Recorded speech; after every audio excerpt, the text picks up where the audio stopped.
Assalamualaikum warahmatullahi wabarakatuh. Bismillahirrahmanirrahim. Wassalatu wassalamu ala rasulillah. La haula wa la quwata illa billahi wa ba'du. Saudaraku seiman, rahimakumullah.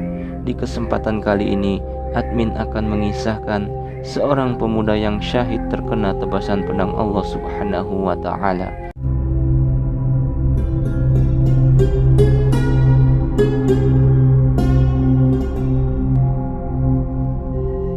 Mansur bin Ammar, seorang ulama sufi yang tinggal di daerah Marwah, termasuk wilayah Bashrah. Suatu ketika, beliau melaksanakan ibadah haji. Dalam perjalanan itu, ia singgah dan tinggal di Kufah untuk beberapa waktu lamanya. Suatu malam, ia keluar dari penginapannya dan berjalan menyusuri jalanan yang gelap. Tiba-tiba, dari suatu rumah ia mendengar suara seseorang sedang munajat atau berdoa. Saudaraku, munajatnya begini: Ya Rob, demi keagungan dan kebesaran-Mu, sungguh aku berbuat maksiat itu bukanlah kumaksudkan untuk menentang-Mu, dan bukan juga karena kebodohanku akan hukum-hukum syariat-Mu, tetapi semua itu terjadi karena kesalahanku, karena kelengahanku, karena aku terlalu mengandalkan kemurahan-Mu akan menolong keadaanku. Ya Rob, betapa bodohnya aku telah berbuat maksiat ini, tetapi terimalah hujahku, pengakuan dan alasanku, karena jika tidak, kesedihan yang panjang akan selalu menyiksaku. Lalu Ibnu Ammar menunggu beberapa saat lamanya, tetapi tidak terdengar lagi lantunan munajat doa itu. Seketika itu pula beliau membaca cukup keras, sekiranya bisa didengar oleh seorang yang munajat tersebut, yaitu bacaan salah satu ayat Al-Quran.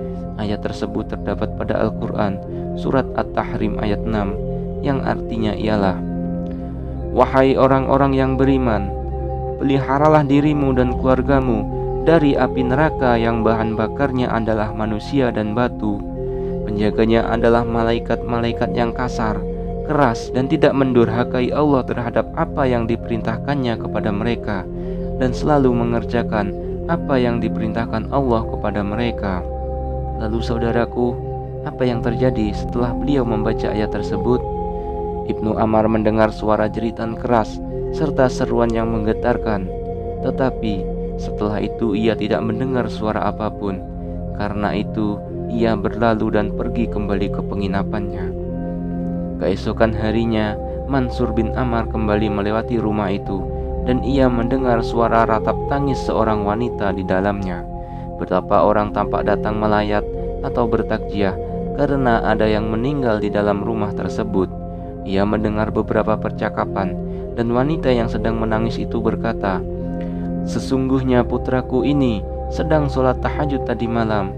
Setelah selesai bermunajat kepada Allah Subhanahu wa ta'ala, tiba-tiba terdengar seseorang di luar rumah yang melantunkan ayat tentang ancaman neraka kepada anakku.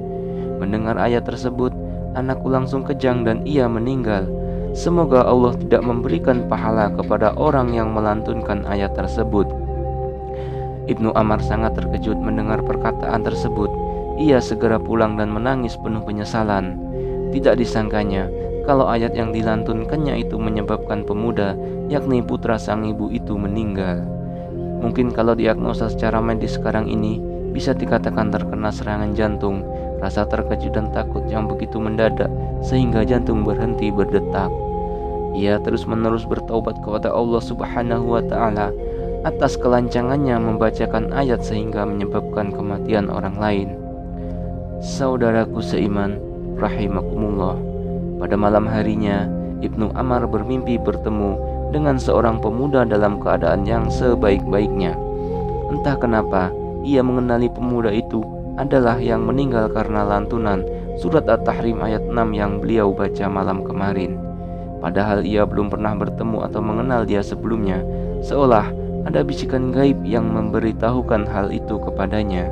Dalam mimpinya, ia bertanya kepada pemuda itu, Bagaimana Allah memperlakukan dirimu? Pemuda itu berkata, Allah menganggapku sebagai syuhada, mati syahid, sebagaimana para syuhada di perang Badar. Ibnu Ammar menatap pemuda itu penuh ketakjuban.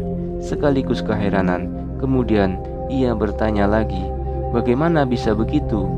Lalu pemuda itu berkata, "Para syuhada perang Badar itu ditebas oleh pedang-pedang orang kafir hingga tewas, sedangkan aku tewas ditebas oleh pedang Allah yang Maha Pengampun."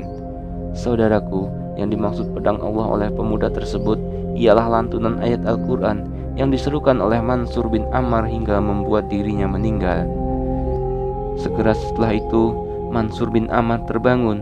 Ia tidak lagi bersedih, justru bahagia karena telah menjadi jalan bagi pemuda itu untuk memperoleh derajat syahid di sisi Allah Subhanahu wa taala. Wallahu a'lam bishawab. Saudaraku seiman, rahimakumullah, betapa beruntungnya pemuda tersebut. Di akhir hayatnya beliau mendapatkan husnul khatimah. Demikian kisah seorang pemuda yang syahid ditebas oleh pedang Allah Subhanahu wa taala. Mudah-mudahan kita semua bisa mendapat husnul khatimah di akhir hayat nanti. Amin ya rabbal alamin. Wassalamualaikum warahmatullahi wabarakatuh.